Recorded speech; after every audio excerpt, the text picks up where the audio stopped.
All right, everyone, I'd like you to meet locomotive number 2 for the ES&D. It is aptly named Pootis!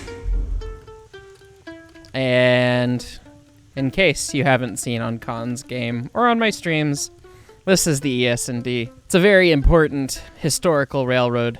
Yeah, early on in the beta stages, before it was released on Steam, I jokingly named a locomotive this, and the guys thought it was hilarious, and it's just been my railroad name ever since. So, anyways, since the last video where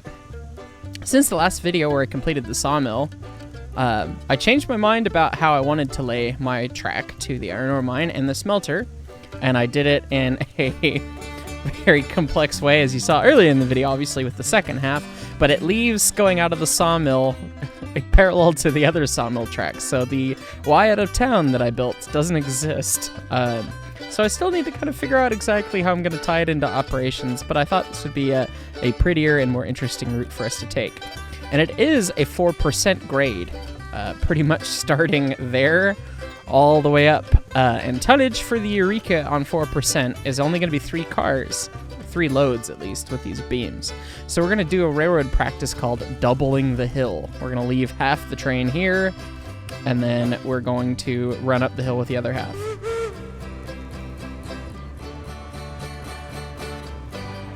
And while we're doing that, we'll also get some little Q&A going. And I'll probably start that once we kind of get to a happy, steady state and we've dumped cars off and we're ready to rock and roll up the hill.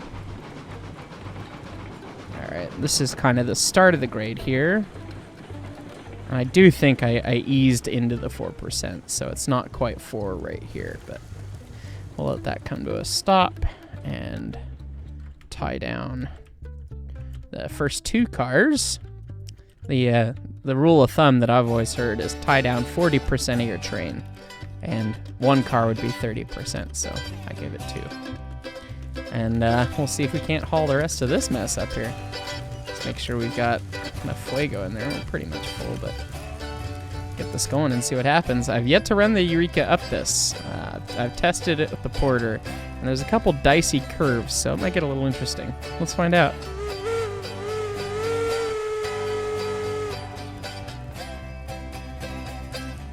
Okay, first question.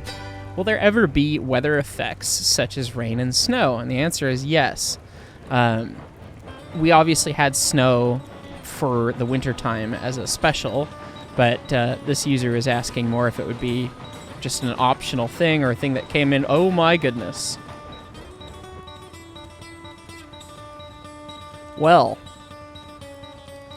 that'll make the blooper reel.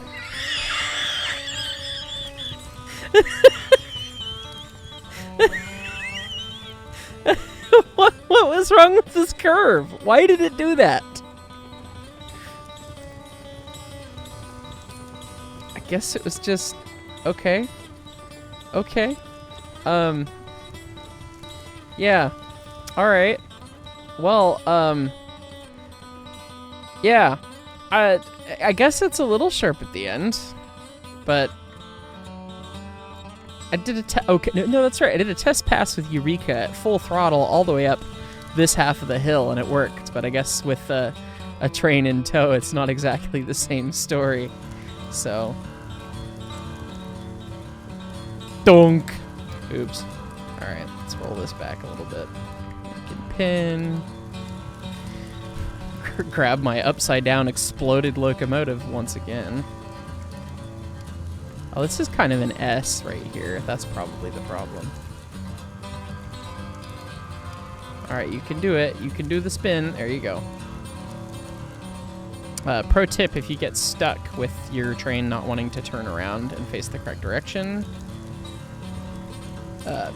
just hold down the mouse button and drag it around on the track, and that usually seems to work from what I've seen.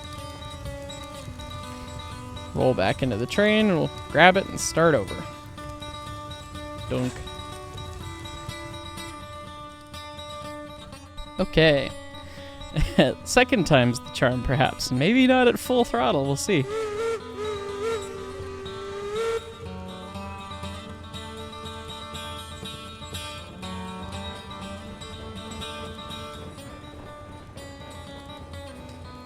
Okay.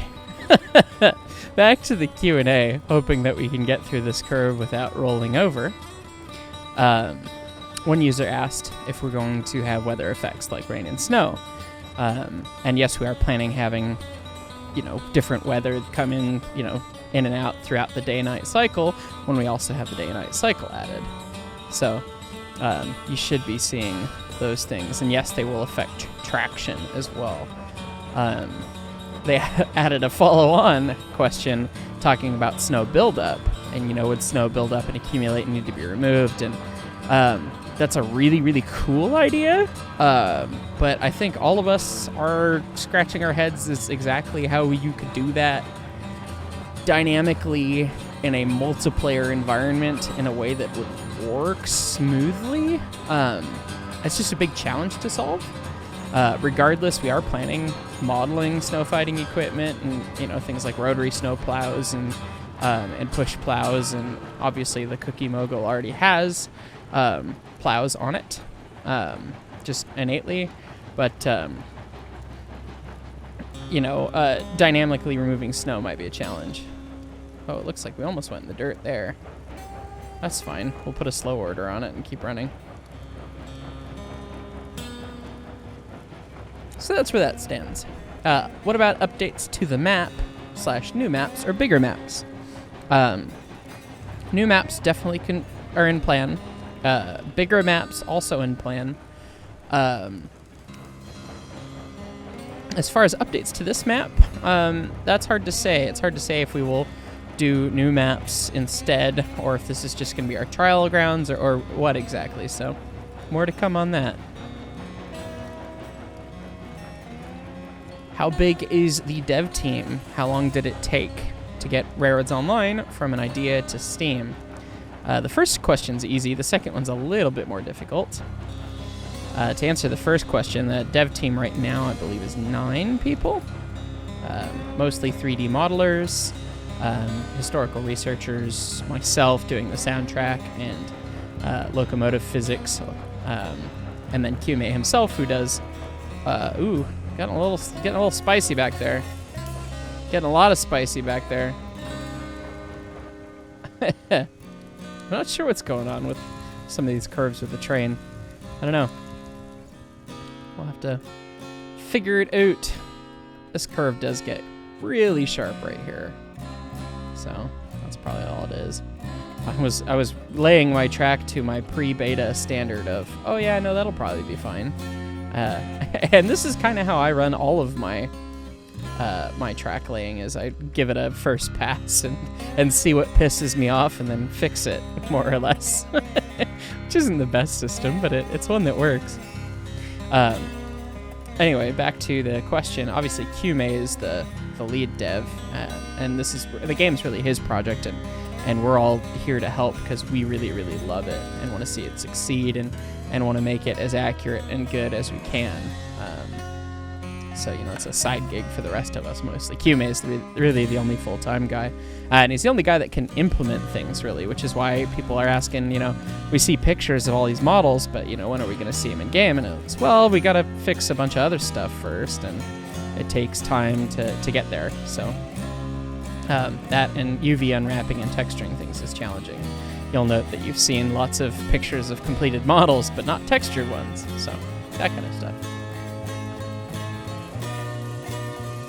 And as far as how long did it take to get Railroads Online from an idea to Steam, that's a bit of a challenge to answer just because it came from American Railroads, Summit River, and Pine Valley, which is a game you can still purchase on Steam. It's the predecessor in a different engine.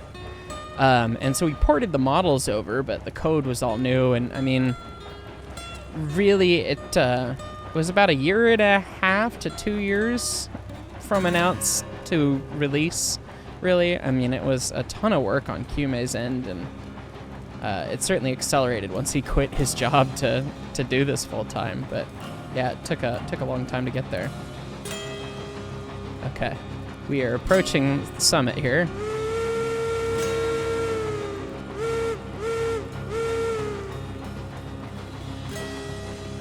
We only had a couple curves that really, about 3 of them that really wanted to fight us.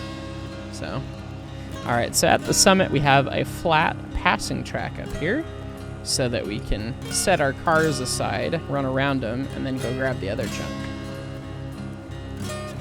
So we'll do that.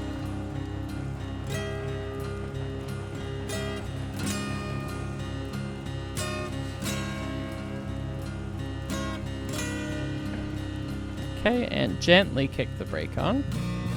And then once all the slack's rolled in, we put it on full. We'll hop out, tie down at least 40% of our train. Cut the knuckle.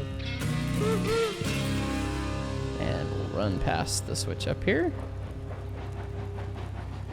Around a bit of a train set curve. Into another bit of a train set curve. I always kind of like to push the boundaries. Makes it feel authentically narrow gauge.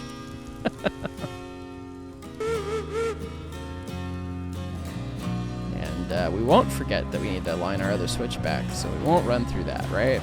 Right, guys? It's not going to happen.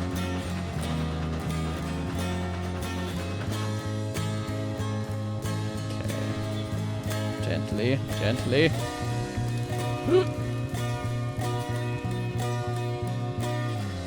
Get over there, flip the switch.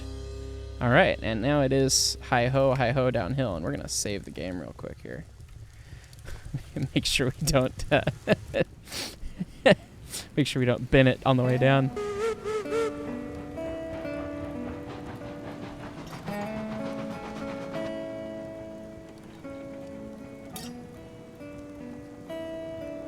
It's pretty much flat here, and then right before the bridge it kicks onto that 4%, so see what a gentle roll is. I don't know, maybe 17, and I'll get to monologuing and then probably bin it. Anyways, another user asks, will there be buffers? Not in the traditional sense that you're thinking of. Not like an end of track designed device buffer stop, like commonly seen in the UK, and then there are different versions in modern American transit systems and railroads as well. We will have, quote unquote, an end of track device, which is the industry term these days, that would be historical to 3-foot narrow gauge. So, oh god, yeah, that curve is vomit inducing, isn't it? There's some opportunity to fix it too, I think, so we'll have to come back and fix that another day. For right now, we'll just put a slow order on it and run it. That's the mantra these days. Stuff like piles of dirt, a couple logs tossed on the end of the track, just because actual like designed built buffers were not really all that common on the narrow gauge, at least. So we will have something that will fill that need for you, because it is nice to be able to punt cars into a siding and know that they're not going to run off end of track. That I understand that wholeheartedly, because I like to do flying switches and Dutch drops and all sorts of stupid crap like that. And yeah, if you can't guarantee the car stops because you're playing by yourself, yeah, it's a little bit of a challenge. So buffer is definitely a good thing, but just not in the format you'd exactly expect. Can you choose fuel types? Yes and no. So we're going to have locomotives that burn wood, coal, and oil on the tree. And actually 2 of the locomotives that are in the game, at least 2, I don't know, might be more actually. But I know the Cookie and the Class 70 are both supposed to burn coal. They're not even supposed to be wood burners, to be accurate. So, you know, all we have implemented right now is wood burning, because that was the easy thing to port over. And coal firing is going to take a little bit of thought. I mean, similar thing of yeet fuel into a box. But kind of, you know, how do you deal with a shovel? Where does it live on the locomotives? Is it in your inventory? A little questions that kind of puts it off, and then modeling it and modeling how the fuel loads change. You know, can we just do a mesh like the water is, or is that going to look too stupid? Or, you know, there's lots of little nuances that go into it, which is why we haven't gotten to it yet. But we will have coal burning and oil burning as well. But as far as picking, you're not going to be able to pick and choose per any locomotive. Like, I want to have the Eureka run coal. That's not going to be a thing, just because exactly what I was just talking about. Meshes and what we need to do. I mean, with 95, I found the total, 95 locomotives planned on the tech tree, we just don't have the time to sit there and, figure out a mesh for it to burn coal or figure out how to burn this. So, if it burned coal historically, it'll be able to burn coal. Or if it burned oil, it'll be able to burn oil. If it was able to burn both, that's the overlap that we don't know about, because obviously some things were converted by some railroads. Even back in the day, they were doing oil burning conversions. So, we'll kind of see on that end exactly what comes out there. But the hope and dream is to have all the configurations. So, but you won't be able to pick and choose on the fly. You'll have to buy it with that or have it modified to that in your roundhouse. So.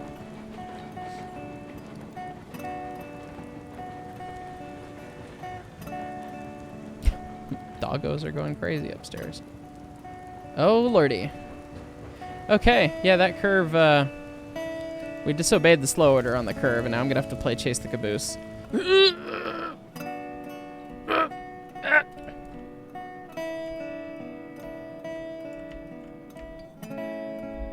Speaking of chasing cabooses, do I have time to invade the Q&A for another railroad story? Because I just thought of one that fits with chasing cabooses. When I worked for BNSF Railway, after I worked for the Colorado Railroad Museum and after college and all that, I was a part of BNSF's management trainee program, so I was the devil. I was a white hat for about 3 years. But during training, they took us through a number of different places and showed us a bunch of stuff, but we got to spend a lot of time at the Argentine Yard at Kansas City, which is BNSF's biggest yard. It's not the biggest one in the world or America even. I think UP's yard in Nebraska is bigger, North Platte, but the hump yard there is like 68 tracks. I mean, massive, huge football fields. I mean, it's something you can't really appreciate unless you've been able to go to it, where everywhere you look is just trains and trains and trains and action and stuff moving and things happening, and it's kind of fantastic. It's a really cool thing to experience. But while we were touring there, we were going around to the different mechanical facilities because I was a locomotive shop supervisor. So they're showing us the locomotive shop, car shops, meeting people, and all that stuff.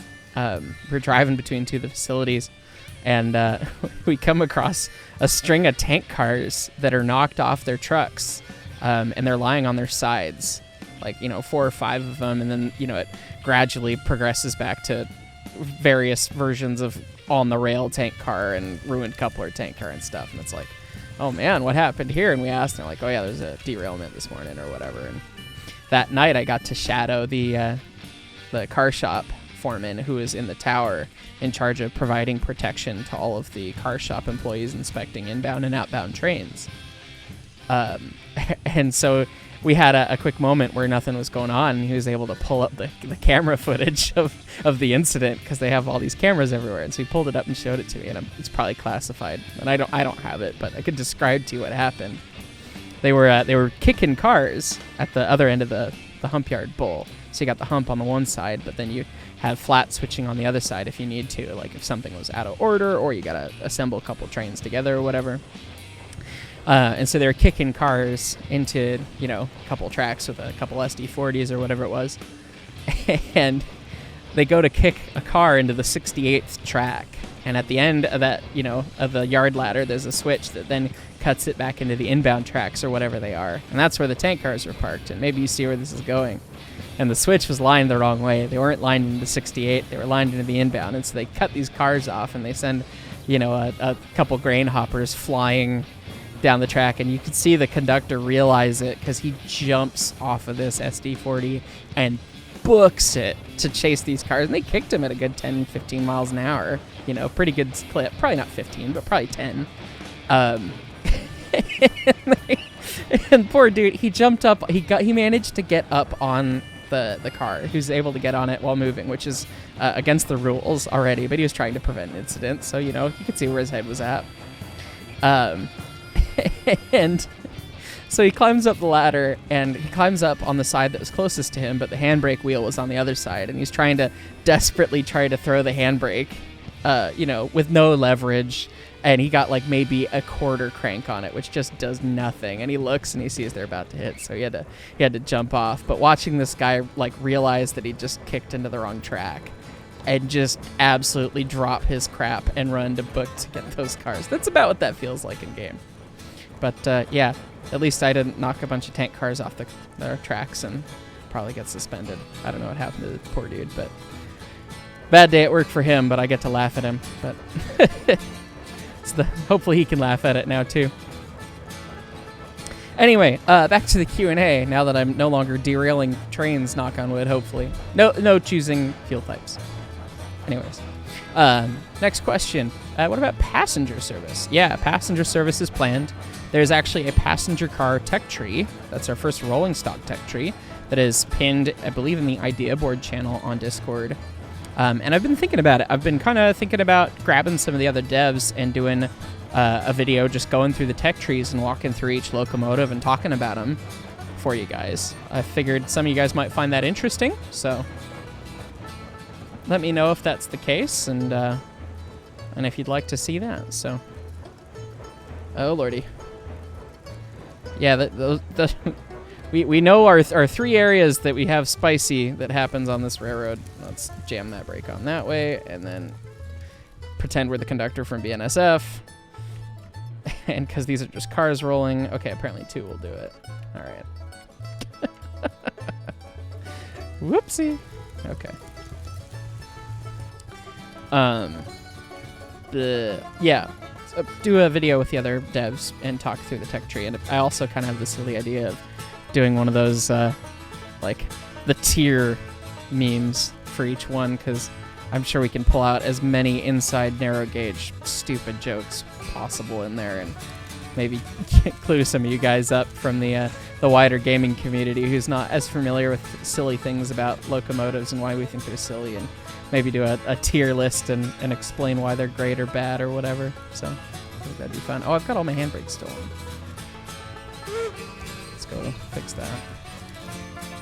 We're at tonnage without the handbrakes, and the handbrakes make it more than tonnage. Much more than tonnage. All right. Here we go.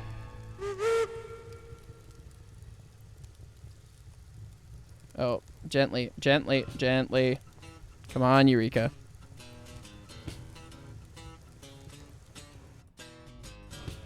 You got this, baby. Let's not uncouple or put more stuff in the dirt right there, shall we? Sweet. Okay. Yeah, so passenger service will be coming. And the exact way it's going to work, we've talked about a lot of different stuff. We don't have confirmed plans exactly how it's going to work yet, but we've been talking it over, and we've got some good ideas. So if you guys have ideas about how you'd like to see passenger service, by all means, share them below. We're a couple people that have railroad experience, but we don't necessarily know everything that's going to play the way you guys want in a video game. So by all means, let us know.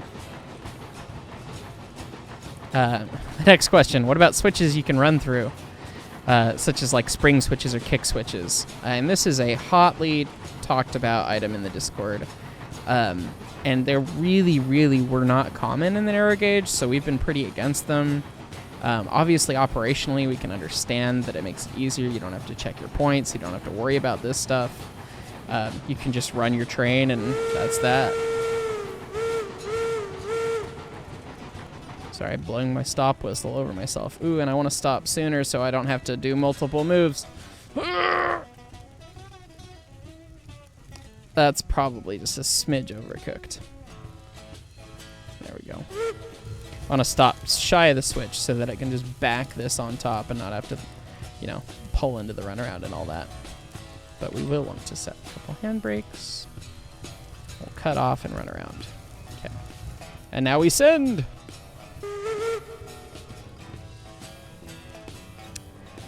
Yeah, so we've been against spring switches for sure, because spring switch is really uncommon.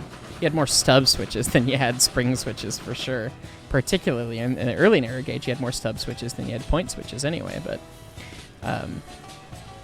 if you're not familiar with that, a stub switch is where the rail bends to move the stock rails themselves, rather than having points that marry up to the stock rails. So those are even worse to run through, for obvious reasons. We've talked about kick switches, which are switches that you can run through, and then they retain their position rather than springing back. And those would have been more common potentially on the narrow gauge than spring switches. And so we're tentatively thinking that we will have kick switches, but even then, I mean, those operationally, for real, without having tension against the points to hold the points to the stock rail, you're just so much more likely to wreck or pick the switch that, I mean, you really didn't see too many of those. So that's why we've been against them. Obviously, for gameplay, you know, they would be better for you guys. So if you guys are really stoutly wanting a kick switch or a spring switch or something like that, you know, please let us know. You know, I know a lot of the devs are pretty hard up on wanting to have a really realistic thing, but obviously now we've been doing different modes and easy mode and casual modes and stuff, so maybe I mean, I wouldn't be opposed to having all the switches be kick switches on like a casual or easy mode or something like that, and then make you check your points for a realistic mode. I mean, we haven't even talked about that because it's become one of those things we get asked so much that it's kind of a trigger word. It's like when people ask for the big boy and we just groan and go, no. So, anyways. And on that topic, lots of random questions about lots of random locomotives. Everyone's got a favorite locomotive. I know, I've got several favorites and ones that I love. But will you add XYZ, ABC, this locomotive, this one? We're pretty much sticking to the tech tree for the base game, so maybe a go through on the tech tree will help, but yeah, probably nothing else unless we change the tech tree, but everything's going to be North American 3-foot gauge. So that's our train assembled. We're going to pull up to the water tank and set retainers, quote unquote, which we're not actually setting retainers because we're all handbrakes. We don't have air. But on a mountain pass like this where we're going down 4%, typically if you had automatic air, you'd set a couple of retainers, or maybe all the retainers, just depending on what kind of train you had and what the loads were, and so that you could go down the pass safely. In my case, I'm going to tie about the last 2 or 3 handbrakes and see if that doesn't give me oh poop moments going downhill. So I think we'll try 2 and see, because I don't know if it'll want to pull away with 3 tied. So got the whole train collected. It's decently heavy, particularly on 4%, and we don't know, Lord knows, if we have problems on these curves like we did on the way up. We'd like to have them at slow speeds, not high speeds. So let's see. Get the slack out. All right, now give it the beans, full power. Yeah, I don't know if it would have pulled away with 3.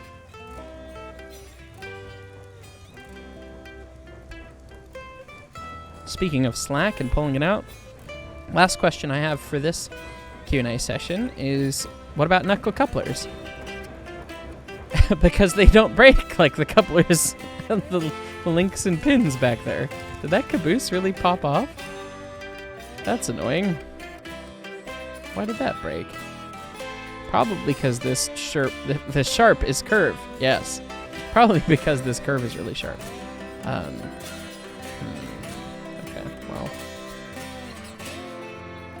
I know that I haven't messed around with too many of my own railroads other than, like, you know, hill tests and stuff of the like since the physics update, because I was spending most of my time running up straight grades of whatever percent, basically, to test things. And part of the changes were for the slack of the couplers. And so I think they've changed the maximum radius you can go around. So I know I was pontificating about how you can do super sharp radiuses earlier. Maybe don't listen to that with, you know, a whole lot of truth to it. All right. Banged into the caboose, but it is oh, lordy. Did I untie the caboose? Like a ding-dong? I must have. It's rolling really easily. Yeah, Yes, knuckle couplers. Knuckle couplers will be a thing. Oh, lordy. Oh, poop. Poopy, poopy, poopy, poopy, poopy. Bad time to not be in the cab. Huh! No, stop. Eureka. Eureka. Stop. No. Stop. You've caused confusion and delay. Hey, look, we made the train back up, though. That's nice. It's just missing a couple of cars.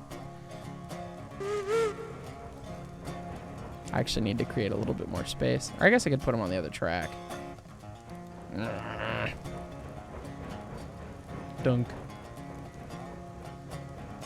I'll just make more space. I don't feel like switching.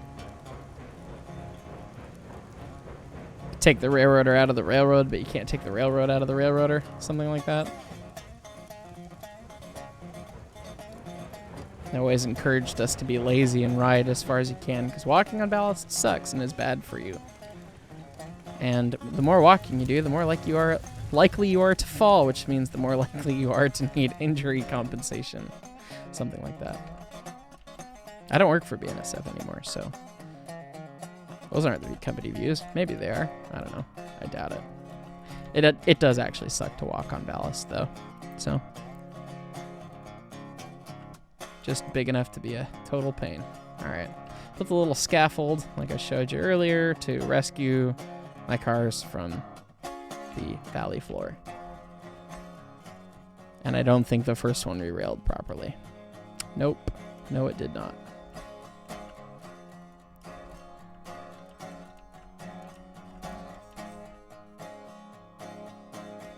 That might work.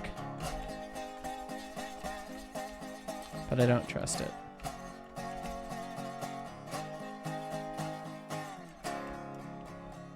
Okay, that looks pretty good.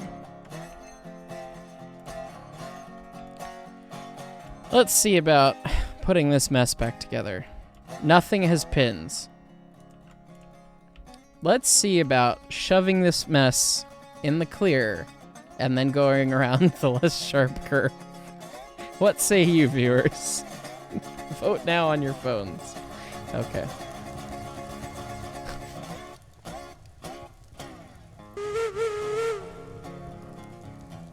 Okay, I'm gonna leave this at like a cute little bit of throttle.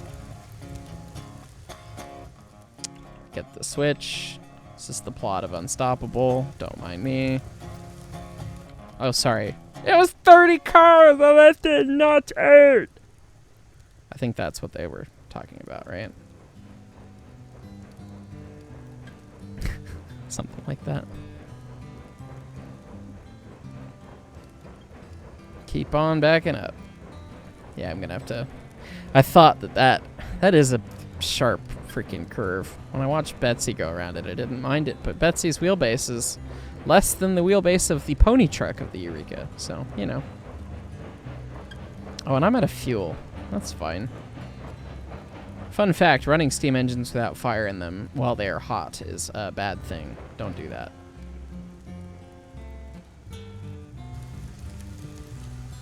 And if you're wondering why, no, don't roll. No, don't make me chase you. Train, come back, please. Oh, at least gives me an opportunity to put links in some of these things. I don't know if that has a link in it or not. Guess we can put a pin in and see what happens when we go to pull away. That doesn't have anything. And that works. Okay. Anyway, running a steam engine without a fire in it, that's bad news because you have very, very, very hot steel. And typically the grates too if you just dumped the fire, but if you didn't have a fire in it anyway. It's slightly different, but you suck in cold air and then there's no fire to heat it, so you can shock very hot steel with very cold air and you can cause cracking and all manner of bad things. It's not a necessary, like, it's not a guaranteed recipe for instant locomotive go explode, but it's also really not great, so. And if it's severe enough, I mean, yeah, it could cause an explosion if you had the right recipe of all bad things, but. And no, we're not going to simulate that in Railroads Online.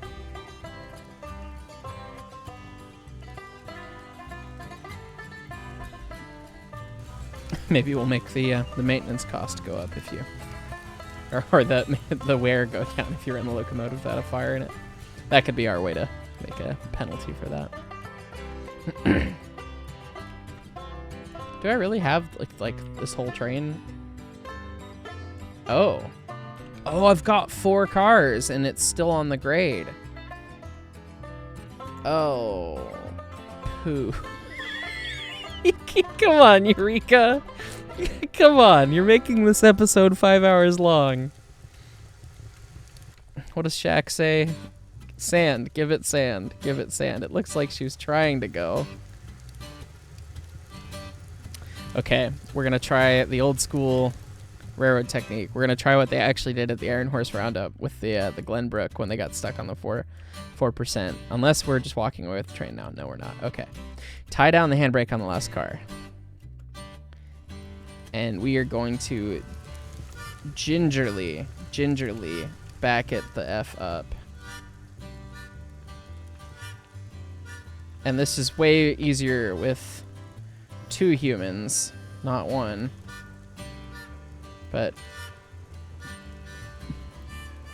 I should have just left it. I'm trying to bunch the train up all behind me. And then set the brake. Leave the throttle off for now. Okay.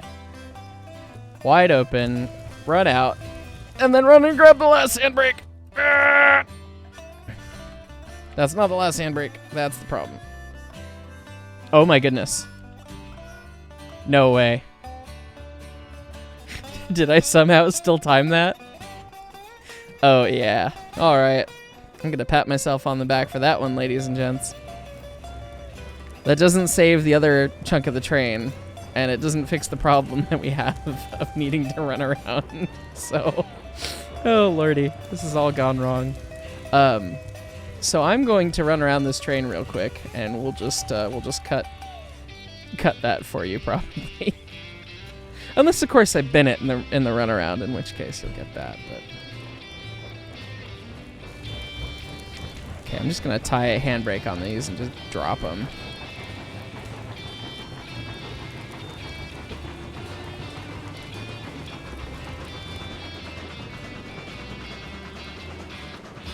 And then run and grab the switch.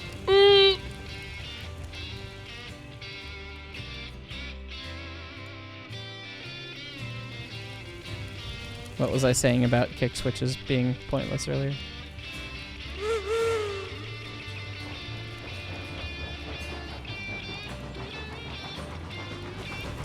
This is how cool kids get their switches. Let it be known here. And we'll follow proper securement procedures and tie down a second car. And we'll see if I can run and grab the other switch before I get run over by Eureka. Oh, this is suspense.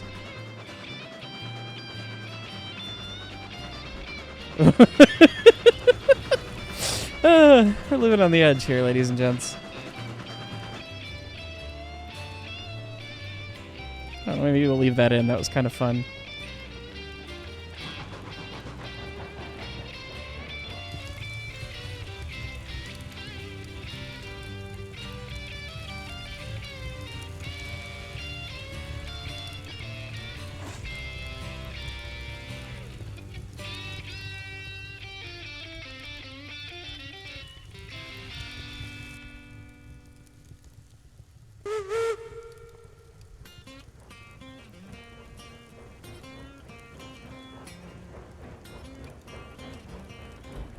All right.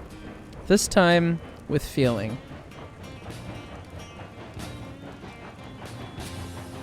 And this time I will leave the train in the passing track so that I don't have to back out onto the chunk of grade where it cannot pull the train because we were doubling the train, because that's the whole reason we were doing this whole adventure.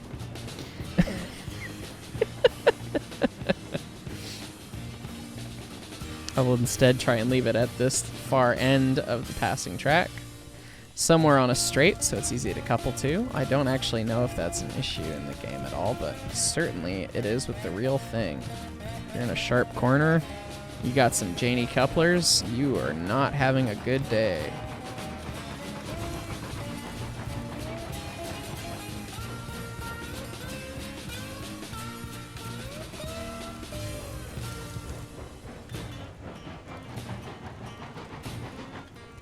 Oh, you know what's hilarious? Oh.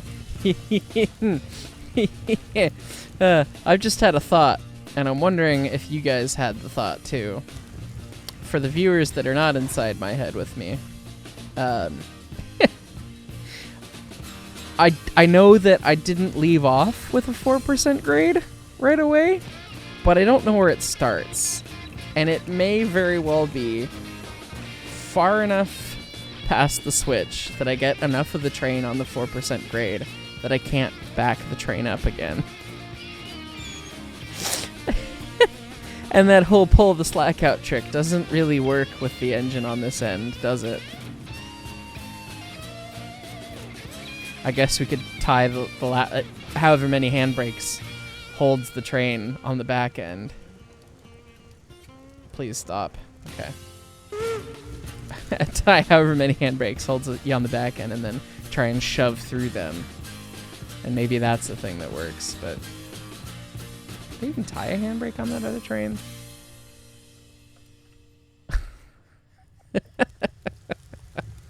Who knows? We'll find out. We kick the caboose and it goes flying again.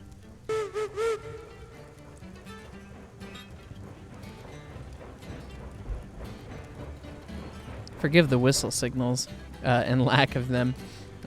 It's usually I'm getting told to do something and I'm responding to it. So when you're doing it for yourself and or a YouTube viewership, it's hard to remember sometimes that you gotta blow the whistle. And it's a hooter, so it doesn't sound very good anyways, you know. I'm just waiting to get a Heisler so I can get the blessed 5 chime. Which, if you haven't played the new update, the Heisler got a Lima 5 chime added instead of one of the hooter whistles, and I love whistles that are not hooters. I don't care if it's a 3, a 5, a 6, whatever. As long as it's not a single note, I'm pretty happy with it. Alright, not that we need the steam pressure for going downhill, other than to keep our air compressor running in the real life, but not really in game. Let's get some fuel going. We got our last 2 handbrakes set. Let's see. I'm gonna save. That whole exhibition was a whole rigmarole. Alright.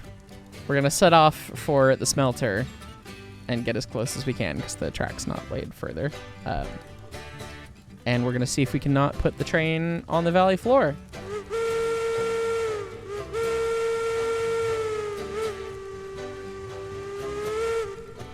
It's a little showboaty for just a, hey, we're leaving the station, but...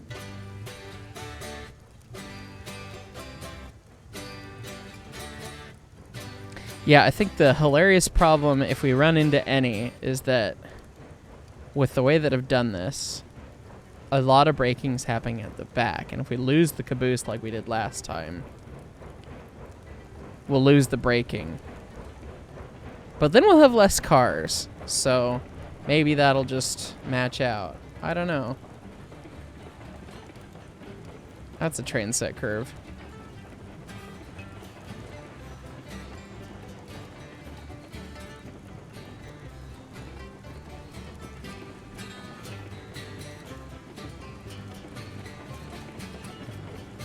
Alright, 2 is doing a pretty good job of holding us back pretty well. And then we can feather in a little independent to slow us further when we want. We might want that 3rd one, though. Oh, good lord, this railroad turned out pretty! Just look at it. Like, look at it from the fireman's perspective, like... Other than the weird hump in the bridge. But look at this. This is what I love about this game. Look at how cool this is. That's awesome. Like, this is narrow gauge railroading. I know that there's a lot of guys, and a lot of the other devs are like this, where they're trying to really, like, optimize it and run it like a big freight railroad. But This is the romantic part of narrow gauge railroading. It's talking about the book title from the famous narrow gauge book sums it up: little engines and big men, and in this case also big mountains and big grades. But some of the track work's not the prettiest in terms of functionality, obviously, but I am really pleased. Just the feeling of being on this hill right now it's bringing a big stupid smile to my face. and that's the whole point of this, isn't it? It looks like oh, I've still got brake on, that's why. It's like, why are we still slowing down? Train handling thing.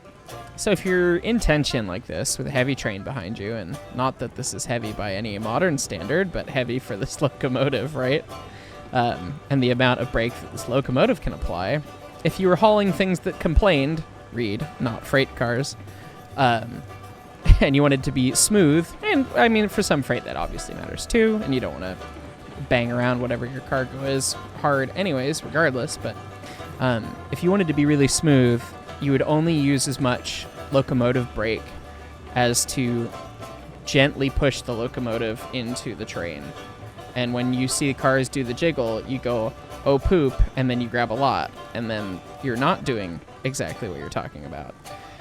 But I'm learning this railroad for the first time today right in front of you guys. Good Lord. No, no, no, no, no, no, no. No, no, no, no, no, no, no. I don't want to pick trains off the canyon floor.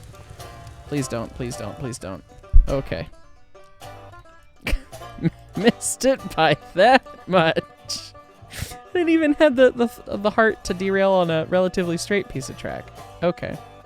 So, someone keep track of what curves are my problems so that I can remember when I come back and see that everything's a mess, but only some of the mess causes a problem. You know what I mean? Anyway, what I was talking about as far as train handling goes. No, stop it. Annoying freight cars. I'm talking to them like they're dogs. No, bad dog. Don't roll into my train. What I was trying to talk about is you want to keep things in tension, and your locomotive is really heavy. So you really want to only just use enough independent brake or locomotive brake, or in the case of the game, the only air brake we have. You really only want to use so much of that as to, like, not even put you in buff against your tender if you can. That's a little hard with this locomotive being so small, but you really want it to be, you don't want to come into contact with the cars. You just want to be slowing down just the engine, the heaviest piece, right? That's what the point of the independent brake is.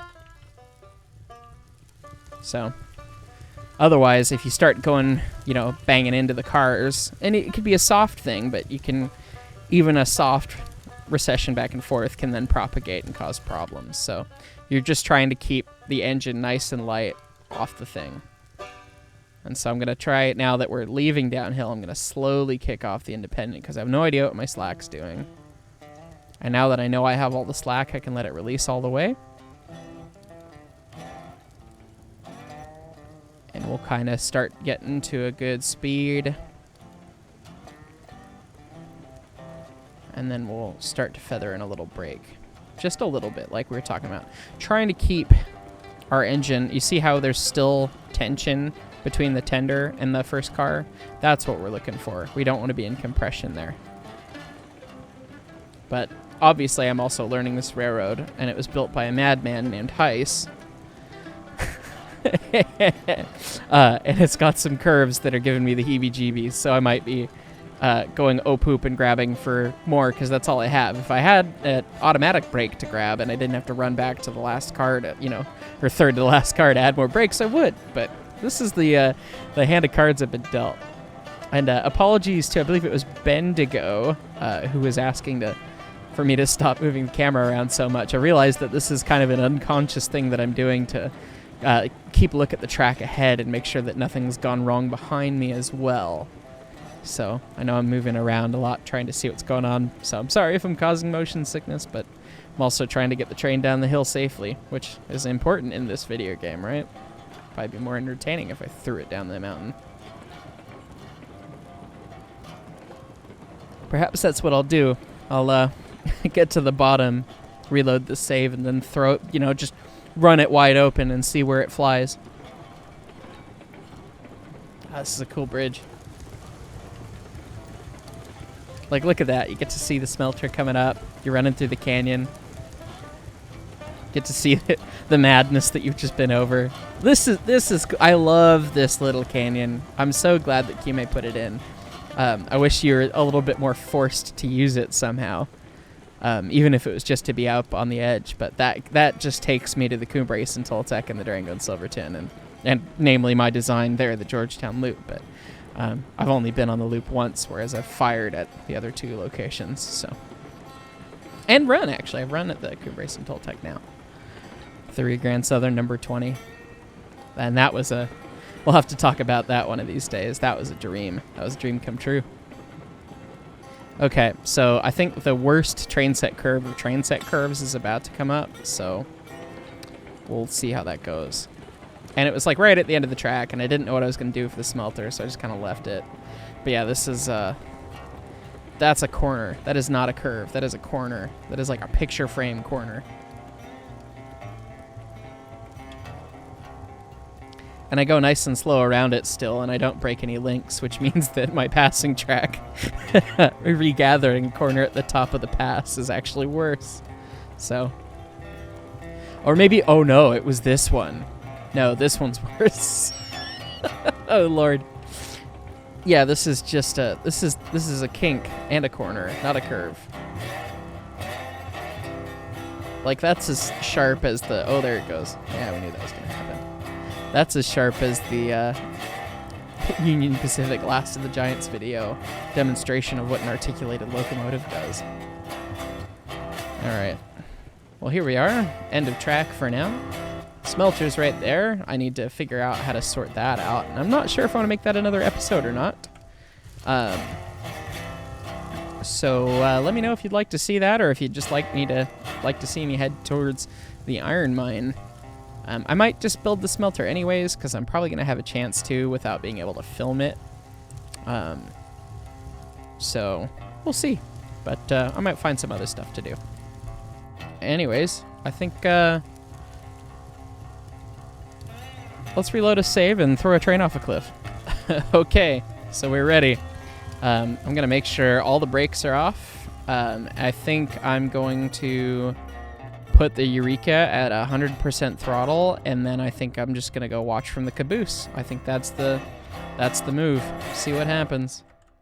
So, get our door open nice and early. Actually, hang on. Important business here. We want to make sure we're nice and warm, and we want to make sure that there's hot ash that can fall on us while we're falling down the mountain. So better get that fire going.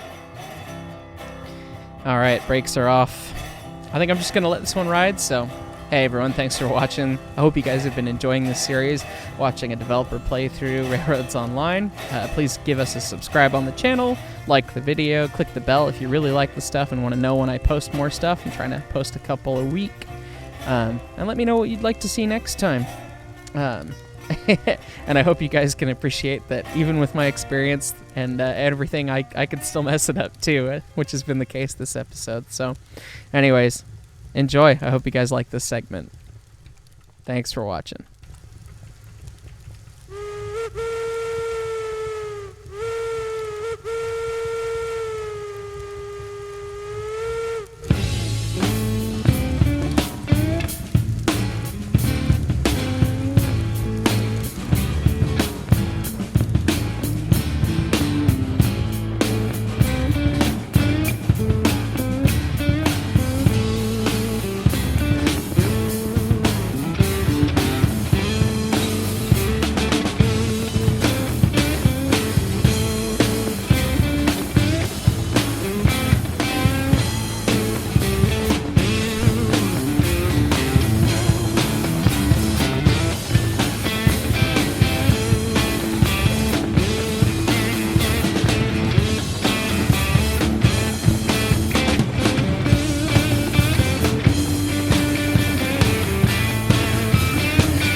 Oh.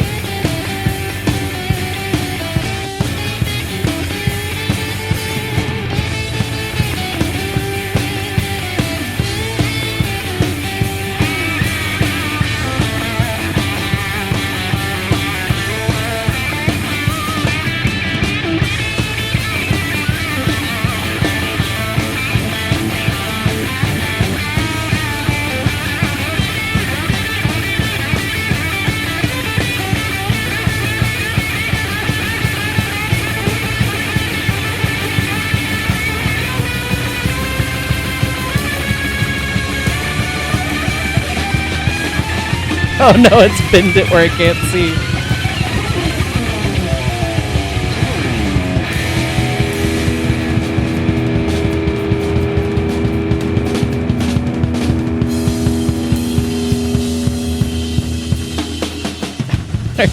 We would have been fine in the caboose the whole way.